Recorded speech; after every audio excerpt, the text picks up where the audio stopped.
Clover Hill Farm sat peacefully on the edge of a quiet Vermont valley, cradled by rolling hills and dense woodlands. It wasn't large or flashy, but it was full of life, the kind that moved gently and healed slowly. The farm belonged to June Whitaker, a retired veterinarian whose calm presence and steady hands had saved countless animals over the years. Her heart, weathered by time but never hardened, was still open to every creature that wandered her way. By her side, always, was Daisy, a graceful Dalmatian with soft brown eyes and a coat of familiar black spots. Daisy had been with June for over a decade, and the bond between them was unspoken but unbreakable. Together, they moved through the days with quiet rhythm, feeding the animals, checking on the old barn cat, and walking the clover-filled fields that stretched out like a green sea around their little farmhouse. It was a life built on compassion, simplicity, and the kind of peace that only comes from caring for those who cannot ask for help. One cloudy morning, June received a call from a neighboring farmer who sounded concerned. One of his ewes had given birth during the night, but had rejected the newborn. The tiny lamb had been left lying in the damp grass, shivering and alone. Weak, confused, and without a mother's warmth, its chances of survival were slim. Without a moment's hesitation, June grabbed a soft towel, slipped on her boots, and drove out to the neighboring pasture. The scene was quiet when she arrived. Mist clung to the ground, and the field stretched endlessly, damp and cold. The lamb was lying in a patch of flattened clover, its tiny frame barely stirring. June knelt down, gently brushing dew from its wool, and scooped it up into her arms. It let out a weak bleat, a sound so faint it barely reached her ears. Wrapping it tightly in the towel, she whispered softly, "You're safe now." She carried the fragile bundle back to her truck, placing it gently on the passenger seat, the towel tucked around it like a cocoon. As she drove through the winding back roads, her eyes flicked over to the lamb every few seconds, watching its tiny chest rise and fall. Back at the farm, the familiar sound of the truck's engine brought Daisy trotting from the porch. Her ears perked up, head tilted in curiosity. When June opened the door and lifted the lamb into her arms, Daisy stepped closer, sniffing carefully, her gaze locked on the tiny creature cradled against June's chest. There was no bark, no fuss, just calm interest. As they stepped inside, Daisy followed silently, already sensing this little lamb needed her. June gently set the lamb down on a thick, clean blanket by the fireplace, where the warmth from the glowing embers wrapped around the room like a soft hug. The lamb's tiny legs shook as it tried to shift its weight, but it quickly collapsed again, exhausted. Its wool was still damp from birth, clinging to its fragile frame, and its eyes blinked slowly, trying to adjust to the sudden change in light and safety. Daisy padded over quietly, her nails clicking softly on the old wooden floor. Her tail wagged in slow, measured arcs, and her head hung low, not in fear, but in calm respect. She moved with the cautious grace of someone who had done this before, who understood that broken things needed gentleness most of all. The lamb turned its head toward the sound, meeting Daisy's gaze. There was no panic, no instinct to run, just stillness, quiet curiosity, as if some part of the lamb already knew this spotted stranger meant no harm. Daisy leaned in and gave a careful sniff, her nose brushing the lamb's wool. Then, with a deep exhale, she circled once and laid down beside it. Her body curled protectively around the lamb, not touching, but close enough to offer comfort. June watched from the armchair, her heart swelling. She had seen Daisy calm injured birds, nervous puppies, even frightened children. But this was different. This was something deeper. From that moment on, Daisy never strayed far. Not from the lamb, not from her quiet watch. A silent promise had been made, and Daisy intended to keep it. In the days that followed, the lamb, now named Clover, began to recover. June fed her warm milk every few hours, carefully measuring each portion and gently holding the bottle so Clover could suckle in peace. After each feeding, June would rub her belly in slow, circular motions to ease her digestion.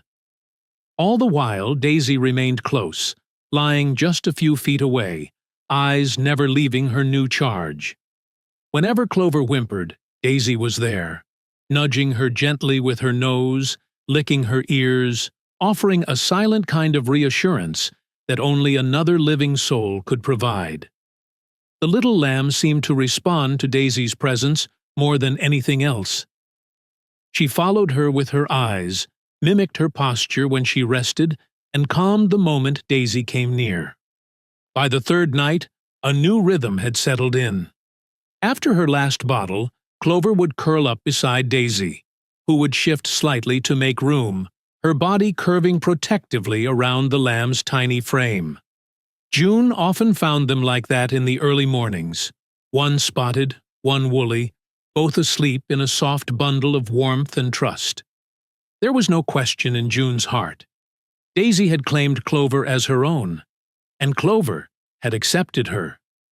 As Clover grew stronger, she began to follow Daisy with growing confidence. At first, her steps were unsteady, tiny hooves slipping in the damp grass, legs wobbling beneath her. But Daisy was patient. She'd walk slowly, pausing often, glancing back to make sure Clover was still close behind. And Clover, determined and curious, always was. They walked the length of the pasture together, pausing to sniff wildflowers or watch birds flit from tree to tree. In the garden, Clover would trot behind Daisy, occasionally stopping to nibble a leaf or stare at a fluttering butterfly. Even along the old wooden fence that lined the gravel road, they wandered in tandem, one black-spotted, the other black-patched, moving like mirrored shadows of each other. Their matching coats made them look like nature had designed them as a pair. From a distance, it was hard to tell where one ended and the other began. Tourists driving through the valley would slow their cars, some even stopping to take photos. Children laughed and pointed. Elderly couples smiled and shook their heads in wonder. A Dalmatian and a lamb, walking side by side, like it was the most natural thing in the world. June watched in wonder, often pausing in her chores just to take it all in. Over the years, Daisy had helped raise many orphaned animals, kittens, puppies, even an injured fawn once, but never had June seen her so fully devoted. With Clover, it was different. She wasn't just helping, she was mothering. Daisy taught Clover with gentle persistence.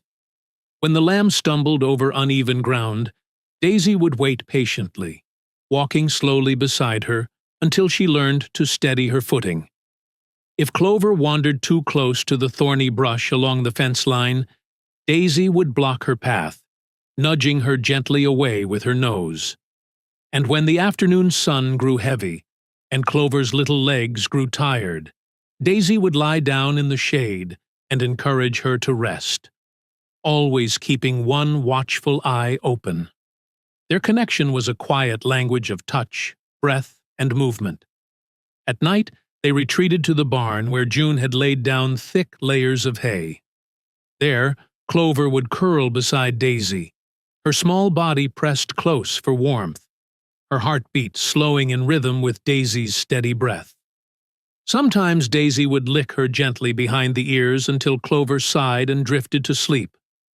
June often stood in the barn doorway watching them, arms folded, eyes soft with emotion. What had started as a rescue had turned into something far deeper. Their bond wasn't just touching, it was undeniable. A Dalmatian and a lamb, finding family in each other. Word of the odd pair spread through the valley. People came to visit, drawn not just by the sight, but by the feeling it gave. Hope, kindness, something simple and pure. The local cafe began offering a spots and wool special, coffee with a side of clover-shaped cookies, in honor of them. A local paper ran a photo of Daisy nuzzling Clover in a field of clover blossoms.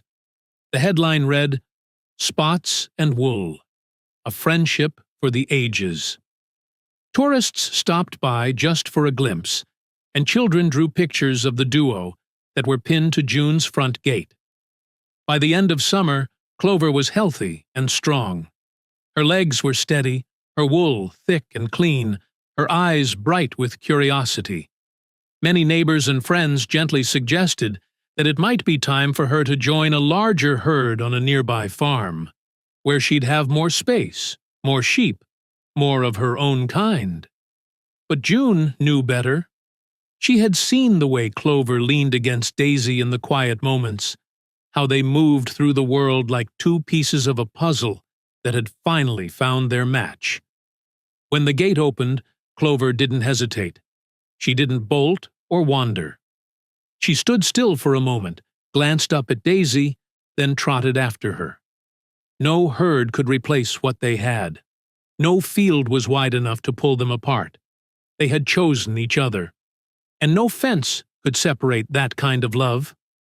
Today, when June walks through the pasture, Daisy and Clover are never far behind. They still move in perfect step, one spotted, one woolly, their rhythm unbroken, their bond unchanged.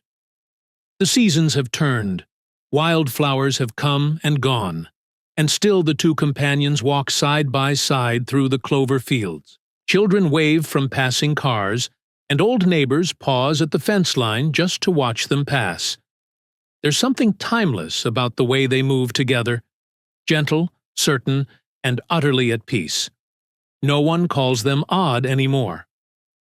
Around Clover Hill Farm, they're simply known as family. And as the quiet hills roll on around them, Daisy and Clover walk, unhurried, unseparated. A lamb and a dog, stitched together not by blood, but by love. Dear friend, thank you for taking the time to follow this story. If it warmed your heart, don't forget to like and subscribe to the channel to support us.